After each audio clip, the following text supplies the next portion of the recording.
ایک رات گزر گئی مگر اس کے پیچھے کوئی نہیں آیا۔ جب ہوش آئے گا تو خود بتائے گا کہاں کا ہے۔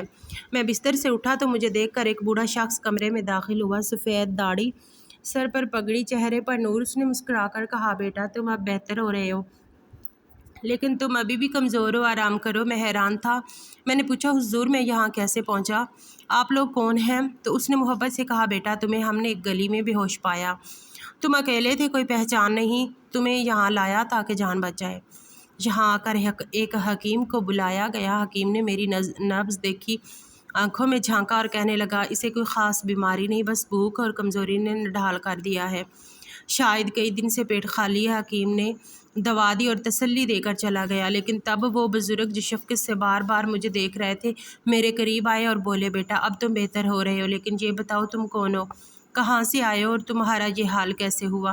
میں نے سارا دکھ دل پر ہاتھ رکھ کر بیان کیا۔ کہا، میں فلاں قبیلے سے آیا ہوں، میرا باپ بچپن میں دنیا سے رخصت ہو گیا تھا، تب حالات اچھے تھے، ہم بھیڑ بکریاں پالتے تھے، مگر جب قبیلے کا سردار بیمار پڑا سب کچھ ٹوٹنے لگا، چراگاہیں ختم ہو گئیں، تاجر آنے چھوڑ گئے، جانور مرنے لگے اور ہمارے گھر فاقے اتر آئے۔ میری ماں بوڑھی تھی، بہنیں کم عمر، ان کو چھوڑ کر کچھ کمانے کے لیے قاہرہ آ گیا۔ سوچا تھا یہ شہر جو خوابوں کو سچ کر دے گا، لیکن یہاں کسی نے چھت نہ دی نہ نوالا، کئی دن بھوکا رہا، 5 دن سے کچھ کھایا نہیں، زمین سے بڑی کھجوریں اٹھا کر کھائیں، پانی پیا اور بس بے ہوش ہو گیا۔ یہ سنتے ہی بزرگ نے اپنی بیٹی سے کہا، اس کے لیے فوراً گرم دودھ لے آؤ، اور پھر میری طرف رخ کر کے شفقت سے کہا، بیٹا گھبراؤ نہیں، اب تم ہمارے مہمان ہو۔ میں نے ادب سے پوچھا، حضور آپ کون ہیں؟ تو وہ مسکرائے اور کہا، بیٹا میں اس بستی کا امام ہوں، جہاں تم ابھی ہوش میں آئے ہو، میں یہاں مسجد میں امامت کرتا ہوں، اور اللہ کا شکر ہے ہماری زندگی عزت کے ساتھ گزر رہی ہے، آج تک کبھی فاقے کی نوبت نہیں آئی، 2 وقت کی روٹی کا انتظام الحمدللہ ہمیشہ ہو جاتا ہے۔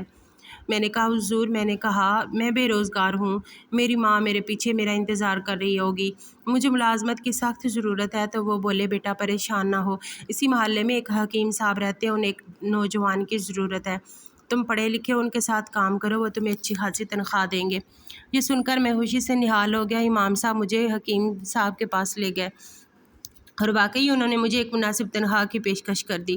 میں نے عاجزی سے کہا، حضور آپ نے میرے لیے اتنا کچھ کر دیا، مجھے گلی سے اٹھا کر یہاں لائے، ملازمت بھی دلوائی، اب رہنے کا کوئی بندوبست کر دیں، کرایہ میں خود ادا کر دوں گا، کیونکہ اس محلے میں مجھے کوئی نہیں جانتا، کوئی مجھے مکان نہیں دے گا۔ امام صاحب نے مسکرا کر کہا، کس مقام کی بات کر رہے ہو؟ کیا ہمارا گھر تمہارے رہنے کے قابل نہیں؟ میں گھبرا گیا، کہا، استغفر اللہ، آپ یہ کیسی بات کر رہے ہیں، لیکن میں آپ کے گھر میں کیسے رہ سکتا ہوں؟ امام صاحب نے نرمی سے کہا، بیٹا میں نے تمہیں اپنا بیٹا سمجھا ہے، تمہاری اپنی بہنیں ہیں، میری ایک بیٹی ہے، اور مجھے یقین ہے تم بھی اسے اپنی بہن ہی سمجھو گے۔ میں نے دل سے امام صاحب کا شکریہ ادا کیا اور ان کے ساتھ ان کے گھر آ گیا۔ وقت گزرتا رہا، میں نے حکیم صاحب کے پاس چند دن کام کیا، وہ میرے حالات سے واقف تھے، میری محنت کو دیکھ کر انہوں نے مجھے جلدی پوری تنخواہ دے دی۔ میں نے وہ تنخواہ اور ایک چٹھی گھر بھجوا دی تاکہ گھر والوں کے حالات کچھ بہتر ہو سکیں۔ جس مکان میں میں رہ رہا تھا وہ 2 کمروں پر مشتمل تھا۔ ایک کمرے میں امام صاحب، ان کی بیٹی اور بیوی رہتے تھے، اور ایک کمرہ مجھے رہنے کے لیے دے دیا گیا تھا۔ ایک دن میں اپنے کمرے میں بیٹھا ہوا تھا کہ امام صاحب کی بیٹی میرے لیے کھانا لے کر آئی۔ میں نے سوچا وہ کھانا رکھ کر چلی جائے گی، لیکن وہ وہیں کھڑی رہی۔ میں نے ادب سے کہا، بہن کیا کسی چیز کی ضرورت ہے؟ تم کیوں کھڑی ہو؟ میں خود کھا لوں گا، تم چلی جاؤ۔ اتنا کہنا تھا کہ وہ لڑکی یکدم چیخنے چلانے لگی، اتنی زور سے چلائی کہ پورا محلہ اکٹھا۔ امام صاحب بھی آ گئے۔ اس لڑکی نے سب کے سامنے کہا، اس نے میری عزت پر ہاتھ ڈالا۔ یہ سن کر بستی والوں نے مجھے مار مار کر بے ہوش کر دیا۔ جب مجھے ہوش آیا تو میں حکیم صاحب کے دواخانے میں پڑا ہوا تھا۔ حکیم صاحب نے کہا، بیٹا میں جانتا ہوں کہ تم پر الزام لگایا گیا ہے، لیکن امام صاحب کی بیٹی کا کردار اتنا پاکیزہ سمجھا جاتا ہے کہ کوئی اس پر شک بھی نہیں کر سکتا۔ اب اصل حقیقت کیا ہے یہ رب ہی بہتر جانتا ہے۔ میں نے کہا، حکیم صاحب آپ مجھے جانتے ہیں، میں نے کچھ غلط نہیں کیا۔ وہ خاموش ہو گئے۔ چند گھنٹوں بعد امام صاحب بھی دواخانے آئے۔ میں نے انہیں دیکھا تو شرم سے نظریں جھکا لیں۔ امام صاحب نے کہا، جو کچھ تم نے کیا اس کی سزا میں تمہیں نہیں دوں گا، کیونکہ میں نے تمہیں اپنا بیٹا بنایا تھا۔ ہاں ہماری بستی کا سردار ہی تمہاری سزا کا فیصلہ کرے گا۔ وقت گزرا، میں ٹھیک ہوا تو امام صاحب مجھے سردار کے سامنے لے گئے۔